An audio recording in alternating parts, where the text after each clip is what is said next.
जय शीला प्रभुपाद।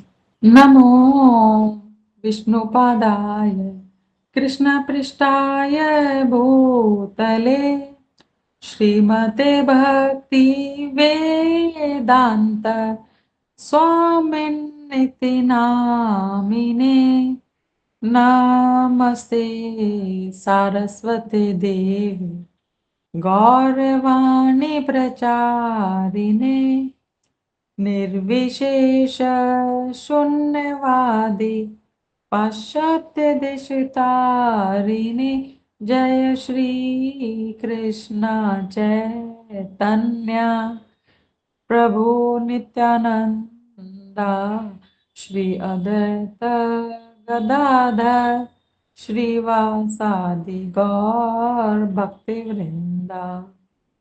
हरे कृष्णा कृष्णा कृष्णा हरे हरे हरे राम राम राम हरे हरे। हरे कृष्णा कृष्णा कृष्णा हरे हरे हरे राम राम राम हरे हरे। हरे कृष्णा कृष्णा हरे हरे हरे राम राम राम हरे हरे। जय शीला प्रभुपाद। जय Shri Prabhupada. We are reading on the way to Krishna. 2 chapters हमने कंप्लीट कर दिए, पूरी reading, complete reading of 2 chapters. अब जो वर्सेस हैं, फर्स्ट चैप्टर के वर्सेस हमने सारे टेकअप किए थे। अब सेकंड चैप्टर के ये जो वर्सेस जो पेंडिंग है 4.9, इसके बाद 2.22, 2.13, 18.55, ठीक है, इसको हम कंप्लीट करेंगे। तो आज हम 4.9 पर स्टडी करेंगे। इसके पीछे के जो भी वर्सेस हैं हम कर चुके हैं, ठीक है। अब यहाँ से जितने भी वर्सेस आगे भगवद गीता के रेफरेंसेस हैं उसको थोड़ा सा गहराई में पढ़ने का हम प्रयास करेंगे। तो 4.9 वर्स, इसमें भगवान श्री कृष्ण क्या कह रहे हैं? जन्म कर्म च में दिव्यम एवं यो वेति तत्वतः त्यक्त्वा देहम पुनर्जन्म नैति मामेति सो अर्जुन। ठीक है, इस श्लोक को हम यहाँ वेदाव्यास में पहले पढ़ते हैं और इसमें जो परपट है उसको रीड करेंगे, उसके बाद जो एडिशनल पॉइंट है वो भी कवर करेंगे। तो यहाँ पर इसकी ट्रांसलेशन क्या है? One who knows the transcendental nature of my appearance and activities does not upon leaving the body take his birth again in this material world but attains my eternal abode O Arjun. हे अर्जुन, जो मेरे आविर्भाव तथा कर्मों की दिव्य प्रकृति को जानता है वह इस शरीर को छोड़ने पर इस भौतिक संसार में पुनः जन्म नहीं लेता, अपितु मेरे सनातन धाम को प्राप्त होता है। तो यहाँ पर भगवान जी कितना हमें सरल उपाय बता रहे हैं इस संसार के जन्म मृत्यु के चक्र से निकलने का और भगवान के सनातन धाम को प्राप्त करने का। अब इसका परपट देखिए। The Lord's descent from his transcendental abode is already explained in the 6th verse. ये देखिए, एक इसी चैप्टर में एक और वर्स है 4.6। इसमें क्या कह रहे हैं? Although I am unborn and my transcendental body never deteriorates and although I am the lord of all living entities by my internal energy I still appear in every millennium in my original transcendental form. ठीक है, इसको हिंदी में देखो क्या कह रहे हैं भगवान। यहाँ कह रहे हैं, यद्यपि मैं अजन्मा तथा अविनाशी हूं और यद्यपि मैं समस्त जीवों का स्वामी हूं, तो भी प्रत्येक युग में मैं अपने आदि दिव्य रूप में प्रकट होता हूं। तो ये श्लोक बहुत ही महत्वपूर्ण है भगवान के प्राकट्य के विषय में। अब जो लोग ऐसा सोचते हैं कि भगवान का शरीर या भगवान का जन्म एक साधारण बद्ध जीव के समान है, तो ऐसा नहीं है। इसी बात को क्लियरली यहाँ बता रहे हैं कि वे अपने आदि दिव्य रूप में प्रकट होते हैं। ठीक है, तो इसका अर्थ क्या हुआ कि जो एक साधारण जीव है उसका शरीर तो 5 तत्वों से बना है, पृथ्वी, अग्नि, जल, वायु, आकाश, परंतु भगवान का शरीर जो है वो दिव्य है। ठीक है, तो आदि दिव्य रूप मतलब ओरिजिनल, आदि ओरिजिनल फॉर्म जो उनका है उसी में प्रकट होते हैं। आगे यहाँ पर प्रभुपाद जी कहते हैं, one who can understand the truth of appearance of the personality of godhead is already liberated from material bondage and therefore he returns to the kingdom of God immediately after quitting this present material body. तो जो भगवान के प्राकट्य को तत्व से जानता है, तत्व मतलब ट्रुथ, ठीक है। तो यहाँ पर जो तत्व रूप से भगवान के प्राकट्य को जान लेता है वो ऑलरेडी क्या है, इस भौतिक जगत से मुक्त हो जाता है और इस शरीर को त्यागने के बाद वो भगवान के दिव्य धाम को प्राप्त करता है। Such liberation of the living entity from material bondage is not at all easy. ये जो भव बंधन से मुक्ति है ये इतनी सरल नहीं है। अब यहाँ प्रभुपाद जी बता रहे हैं the impersonalists and yogis attain liberation only after much trouble and many many births. तो जो निर्विशेषवादी होते हैं, तो ये निर्विशेषवादी कौन है? जो भगवान को निराकार मानते हैं, निर्विशेष मानते हैं, मतलब भगवान का कोई आकार नहीं है, कोई क्वालिटी नहीं है, कोई गुण नहीं है, कोई विशेषता नहीं है, जो ऐसा मानते हैं। ठीक है। और जो योगी होते हैं जो अपने हृदय में परमात्मा पे ध्यान करते हैं, है ना, योगी, तो ये बहुत ही इनको क्या कष्ट झेलना पड़ता है। जो इनकी प्रैक्टिस है ना उसमें बहुत कष्ट झेलना पड़ता है और कई अनेकानेक जन्म लग जाते हैं जिससे कि वे मुक्त हो सके। ठीक है। लेकिन फिर भी even then the liberation they achieve merging into the impersonal Brahma Jyotir of the Lord is only partial and there is risk of returning to this material world। परंतु इतना अभ्यास के बाद भी, इतने कष्ट झेलने के बाद भी उन्हें कौन सी मुक्ति प्राप्त होती है? जिससे कि वे ब्रह्म ज्योति में लीन हो जाते हैं। और ये वास्तविक मुक्ति नहीं है और इसीलिए इनका एक भय इनको बना रहता है कि ये वापस भौतिक जगत में पुनः लौट सकते हैं। इसका हमने रीजन भी समझा था, याद है लास्ट टाइम, कि आत्मा जो है वो सक्रिय है, एक्टिव है। अगर वो ब्रह्म ज्योति में जा करके स्थित हो जाए, अब वहां कोई एक्टिविटी नहीं हो रही है, तो ऐसी अवस्था में कब तक रह सकती है आत्मा, है ना? क्योंकि वो क्वालिटी नहीं है आत्मा की कि एक जगह स्थिर होकर के बस बैठे रहो। तो इसीलिए क्या है कि वापस भौतिक जगत में वो फॉल कर सकते हैं। But the devotee simply by understanding the transcendental nature of the body and activities of the Lord attains the abode of the Lord after ending this body and does not run the risk of returning to this material world। लेकिन जो devotee होता है, भक्त होता है, वो केवल इतना जान करके कि भगवान का जन्म, भगवान का शरीर, भगवान के कार्यकलाप, भगवान का इस भौतिक जगत में अवतरण सब क्या है? दिव्य है। केवल इस बात को जान करके वो भगवान के धाम को प्राप्त होता है। और फिर भगवान बताते हैं ना, यद गत्वा न निवर्तन्ते तद धाम परमम मम। भगवान का धाम कैसा है? जहां से जिसे प्राप्त कर लेने के बाद पुनः वो जीव इस भौतिक जगत में लौट कर नहीं आता। ऐसा है भगवान का दिव्य धाम। तो भक्त केवल ये बात जान करके कि भगवान का जन्म, भगवान के कार्यकलाप इत्यादि दिव्य है, यह जान करके वह भगवान के धाम को प्राप्त होता है और यहाँ पुनः लौट कर भौतिक जगत में नहीं आता। तो अब उसे कोई फियर नहीं है कि वो वापस यहाँ फॉल कर सकता है। जबकि निर्विशेषवादी और योगियों को ये भय हमेशा बना रहता है। अब यहाँ पर जो लिबरेशन हो रहा है उसमें इंडिविजुअल कहाँ जा रहा है? भगवत धाम जा रहा है। अब वहां पर भगवान के एसोसिएशन में वो एक्टिवली पार्टिसिपेट कर रहा है और वही एक्चुअली उसकी कॉन्स्टिट्यूशनल पोजीशन भी है ना? उसका एक्चुअली वास्तव पहचान भी वही है, उसका एक्चुअल धर्म भी वही है, उसके अस्तित्व का कारण भी वही है ना? या अस्तित्व की पहचान वही है। तो वो वहां पर जब सेवा में लगता है भगवान की, उनकी नित्य लीलाओं में पार्टिसिपेट करता है, तो वो एक्टिवली वहां पर पार्टिसिपेट कर रहा है, तो वो उसका फॉल होना क्या कुछ पॉसिबल नहीं है। और भगवान के धाम में माया का कोई काम नहीं है। ठीक है। मतलब महामाया का एक्चुअली क्या है कि भगवान की स्पिरिचुअल एनर्जी योग माया होती है। ठीक है। स्पिरिचुअल पोटेंसी योग माया। और वही समझ लो कि यहाँ पर योग माया जो है भौतिक जगत में महामाया की तरह कार्य करती है, क्योंकि भौतिक जगत में सारी चीजें क्या है? वो एक रिफ्लेक्शन है। तो ये समझिए जो ओरिजिनल भगवान की स्पिरिचुअल पोटेंसी है उसका रिफ्लेक्शन है महामाया, जो इस भौतिक जगत में है। और ये महामाया है जो जीवों को यहाँ पर भ्रमित करती है। अब जब जीव जो है वो भगवत धाम को प्राप्त होता है तो वहां महामाया को कोई काम नहीं है, वहां महामाया नहीं होती है, वहां योग माया स्पिरिचुअल पोटेंसी के इन्फ्लुएंस में होते हैं जीव। और स्पिरिचुअल पोटेंसी के अंतर्गत ही क्या है? सारी लीलाएं जो वहां पर होती है ना वो वहां संपन्न होती है। वहां पर मटीरियल पोटेंसी नहीं है, मटीरियल एनर्जी नहीं है, महामाया नहीं है, योग माया है। ठीक है। तो उसका कोई रिस्क रहता ही नहीं है भौतिक जगत में गिरने का। In the Brahm Samhita 5.33, it is stated that the Lord has many forms and incarnations.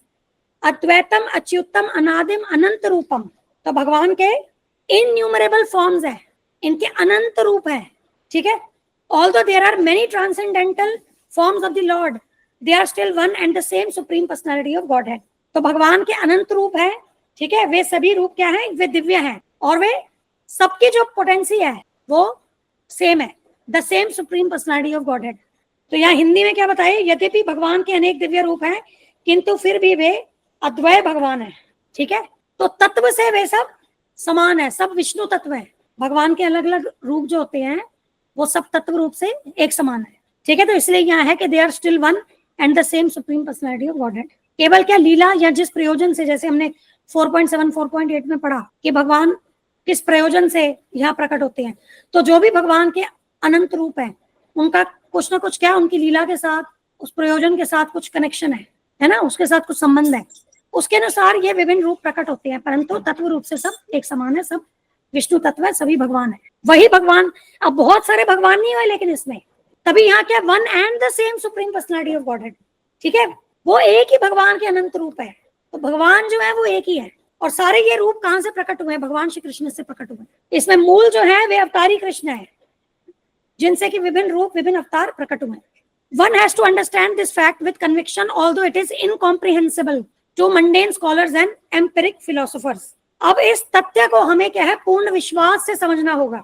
अब अगर हम भौतिक ज्ञान की बात करें, जो भौतिक रूप से बड़े विद्वान है, जिनकी बहुत लॉजिक सब बहुत अच्छी है, परंतु ये जो है, ये जो भगवान के विभिन्न रूप है, ये इसको हम क्या है भौतिक बुद्धि से, भौतिक ज्ञान से नहीं समझ सकते। तो ये भगवान का मतलब everything about God, everything about Krishna, वो हम भौतिक बुद्धि और भौतिक स्कॉलरशिप से हम नहीं समझ सकते। चाहे भौतिक रूप से हम कितना भी हमने ज्ञान लिया हो, कितने भी संपन्न हो, इनफैक्ट हम अगर ज्ञान योग की प्रक्रिया से भी समझने का प्रयास करेंगे तो भी हम नहीं समझ सकते। वेदों में जो ज्ञान दिया है उसको हम अगर पढ़ करके बहुत गहराई से जानने का प्रयास करें तो भी नहीं समझ सकते। भगवान को केवल हम भक्ति के द्वारा ही जान सकते। तो इसका अर्थ है अगर भगवान के विषय में जानना है तो हमें भक्ति शरणागति ही लेनी होगी। किसी ज्ञानी योगी या कोई भौतिक कोई बहुत बड़ा स्कॉलर, इनकी शरणागति लेकर के क्या हम भगवान को नहीं जान सकते। तो इससे भी ये बात आप समझ लीजिए कि हम जो भी शास्त्र पढ़ते हैं, जैसे भगवत गीता की जो भी ट्रांसलेशन पढ़नी है वो केवल भक्त के द्वारा ही पढ़नी है। और अभी के युग की बात करें तो प्रभुपाद जी की जो कमेंट्री है इस भगवत गीता पे वो बेस्ट है। और उन्होंने जो इसमें कंक्लूजन्स दिए हैं, वो जो वैष्णव आचार्य जो परंपरा में रहे हैं वो सभी इनमें बताए गए हैं, प्रभुपाद जी ने वो सभी कवर किए हैं। तो इसी भगवत गीता को, भगवत गीता यथारूप को हमें पढ़ना चाहिए, ठीक है। और जो भी हम नॉलेज लेते हैं ना, किसी भी वैदिक ग्रंथ को अगर हम पढ़ने का प्रयास करें, लेकिन अगर हमें वहां पर लगता है कि कहीं ना कहीं भक्ति का जो उसमें जो सब्जेक्ट है वो अगर वहां कनेक्टेड नहीं हो रहा है, तो समझिए कि वो जो उस शास्त्र की जो कमेंट्री है, जिसने भी लिखा है उसका, उसके ऊपर टीका, वो अपूर्ण है, क्योंकि उसने क्या है भक्ति नहीं बताया उसमें। क्योंकि भगवान क्या कहते हैं भगवत गीता में कि वेदेश्च सर्वैर अहम एव वेद्यो, तो सभी वेदों का जो पर्पस क्या है, केवल क्या है कृष्ण भगवान को जानना। तो जहां पर भी भक्ति का आपको कनेक्शन, संबंध नहीं मिले किसी टीका में, तो वो टीका एक्चुअली क्या है, हमें उसको रीड नहीं करना चाहिए। तो इसीलिए जो भी हम शास्त्र पढ़ें वो सभी जो है वो भगवान के भक्तों द्वारा ही टीका होना चाहिए, तभी हम उसको वास्तव में क्या है कि सही रूप में समझ सकेंगे, ठीक है, अदरवाइज हम भटक जाएंगे। अब आगे यहाँ पर आगे श्रील प्रभुपाद जी पुरुष बोधिनी उपनिषद, यहाँ से एक एक्सेप्ट मेंशन कर रहे हैं। एको देवो नित्य लीला अनुरक्तो भक्त व्यापी हृदय अंतरात्मा, the one supreme personality of godhead is eternally engaged in many transcendental forms in relationships with his unalloyed devotees. अब यहाँ पर कह रहे हैं कि एक भगवान अपने शुद्ध भक्तों के साथ अनेकानेक दिव्य रूपों में सदैव संबंधित हैं, ठीक है। तो यहाँ भगवान के अनेकानेक दिव्य रूप है, भगवान एक ही है। यहाँ पर दिव्य रूप अनेक होने से ये नहीं कि भगवान मल्टीपल हो गए, यही तो भगवान की अचिंत्य शक्ति है, यही तो अचिंत्य गुण है जो हम भौतिक बुद्धि से नहीं समझ सकते। तो वे एक भगवान जो है वे अपने अनेकानेक दिव्य रूपों में अपने शुद्ध भक्तों के साथ संबंधित हैं, ठीक है। अब एग्जाम्पल्स आप जानते ही हैं। अब प्रहलाद महाराज नरसिम्ह देव जी के साथ संबंधित है ना। नरसिम्ह देव जी ने आकर के प्रहलाद महाराज को क्या प्रोटेक्ट किया था। अगर यही भीष्म पितामह की बात करें, वे भगवान कृष्ण जो पार्थ सारथी के रूप में है उनके साथ संबंधित है, ठीक है। बलि महाराज वामन देव जी के साथ संबंधित है। अब इसमें हम कहें कि भाई नरसिम्ह देव जी अलग हो गए या पार्थ सारथी कृष्ण अलग हो गए या वामन देव जी अलग हो गए, नहीं, वे भगवान वही है, भगवान एक ही है, केवल इनके क्या विभिन्न रूप है, ठीक है। तो तत्व रूप से सब विष्णु तत्व है, लीला का भेद है। This Vedic version is confirmed in this verse of the Gita personally by the Lord. अब यही बात जो यहाँ पर इस उपनिषद में बताई गई है, इसी को भगवान यहाँ पर इस श्लोक में कंफर्म कर रहे हैं। ठीक है, he who accepts this truth on the strength of the authority of the Vedas and of the Supreme Personality of Godhead, and who does not waste time in philosophical speculations, attains the highest perfectional stage of liberation. अब इसको क्या है कि इस वेद वाक्य को अगर व्यक्ति यथा रूप में स्वीकार कर ले, जो भगवान ने यह भगवद गीता में कहा है, इसे व्यक्ति यथा रूप में स्वीकार कर ले, श्रद्धा पूर्वक इसे स्वीकार कर ले, और इसको समझने के लिए फिलोसॉफिकल स्पेकुलेशन में ना रहे, मतलब चिंतन में ना रहे। इसको टेक्निकली हिंदी में क्या कहते हैं, शुष्क चिंतन। फिलोसॉफिकल स्पेकुलेशन है शुष्क चिंतन। ये बेसिकली ज्ञान योगी इसको फॉलो करते हैं, फिलोसॉफिकल स्पेकुलेशन। तो अगर इसमें समय वेस्ट ना करके अगर यथा रूप में भगवान की वाणी को, वेदों की वाणी को स्वीकार कर ले, तो वो जो व्यक्ति है वो मुक्ति की चरम सिद्धि को प्राप्त कर सकता है, highest perfectional stage of liberation, इसे प्राप्त कर सकता है। Simply by accepting this truth on faith one can without a doubt attain liberation. इसको फेथफुली, श्रद्धा पूर्वक इसको स्वीकार करके व्यक्ति मुक्ति प्राप्त कर सकता है। और यहाँ क्या बोल रहे हैं, विदाउट अ डाउट। ठीक है, इसका मतलब क्या है, निश्चित रूप से। ऐसा नहीं है इसमें कोई डाउट है, इसमें कुछ अनसर्टेनिटी है। सर्टनली वो क्या है कि मुक्ति को प्राप्त करता है। द वैदिक वर्जन तत्त्वम असि is actually applied in this case. ये सुना होगा आप लोगों ने, तत्त्वम असि। Anyone who understands Lord Krishna to be the supreme or one, or who says unto the Lord, you are the supreme Brahman, the personality of Godhead, is certainly liberated instantly, and consequently his entrance into the transcendental association of the Lord is guaranteed. जो भगवान को पर ब्रह्म के रूप में जानता है, भगवान कृष्ण को, जो भगवान श्री कृष्ण को पर ब्रह्म के रूप में जानता है, और वह कहता है कि भगवान आप ही पर ब्रह्म श्री भगवान है, वो क्या है, इंस्टेंटली क्या है, वो मुक्त हो जाता है। मतलब बिना किसी डिले के, एट द मोमेंट इटसेल्फ वो लिबरेट हो जाता है, मुक्त हो जाता है। और वो आध्यात्मिक, जो भगवान का आध्यात्मिक धाम है, भगवान के दिव्य धाम में प्रवेश करता है, वहां पर भगवान की दिव्य संगति को प्राप्त होता है।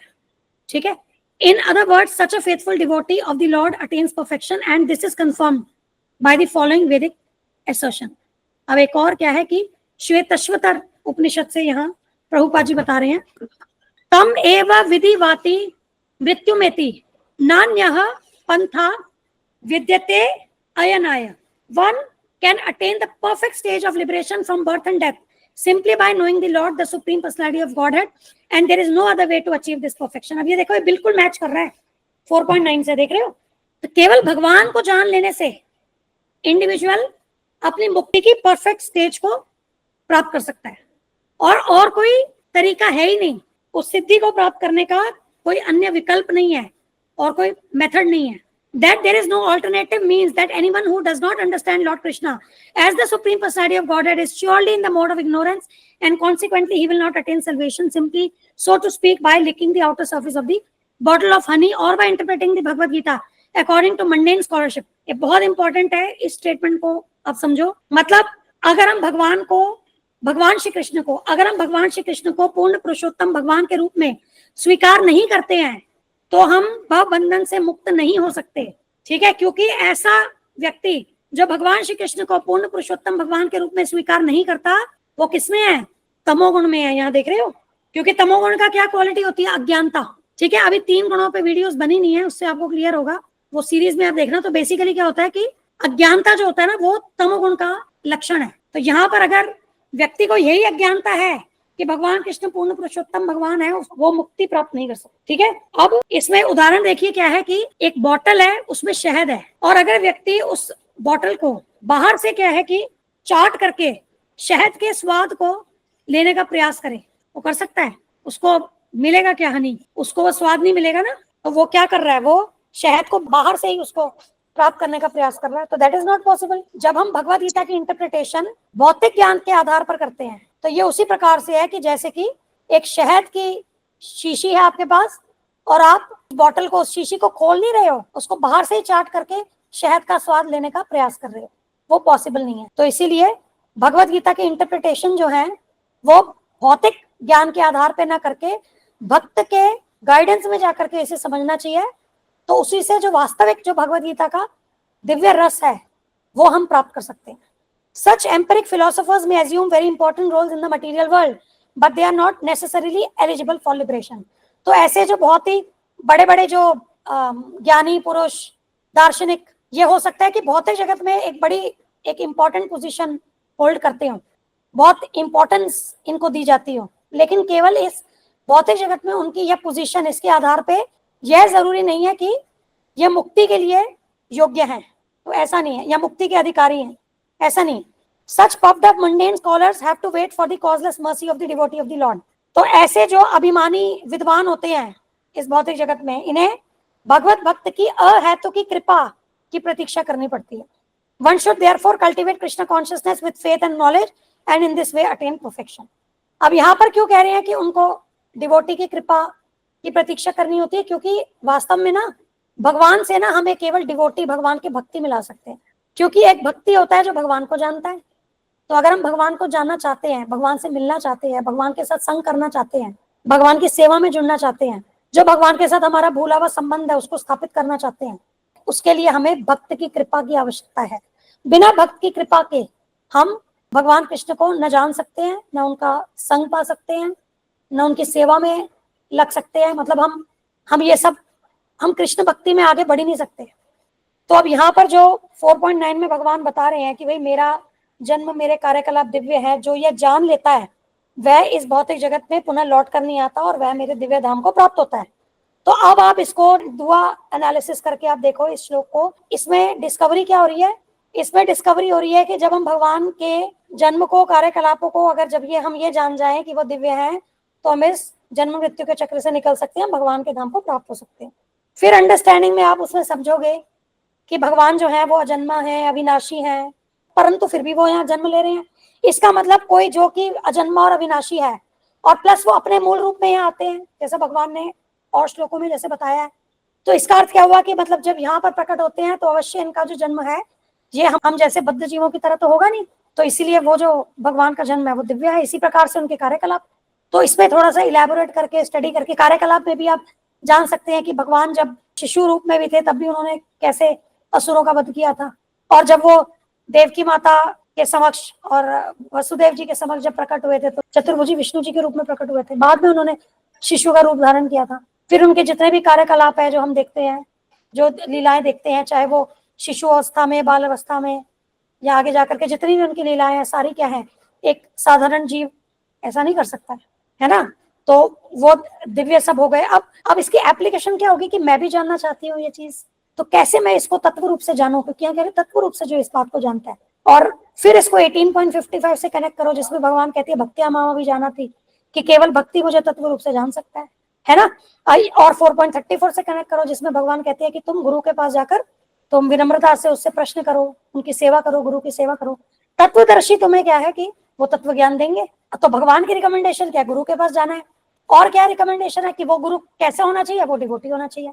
इसके बाद एप्लीकेशन में मतलब आपके पास क्या आ गया कि मुझे भगवान के भक्त की मैं शरणागति मुझे लेनी है, जिससे कि मैं ये बात जो है वो तत्व रूप से जान पाऊं। ठीक है, तो one should therefore cultivate Krishna consciousness with faith and knowledge. तो ये एप्लीकेशन कि इसीलिए हमें क्या है, कृष्ण कॉन्शियसनेस को कल्टीवेट करना है पूर्ण विश्वास के साथ, ज्ञान के साथ। इसी से हमें सिद्धि प्राप्त होगी।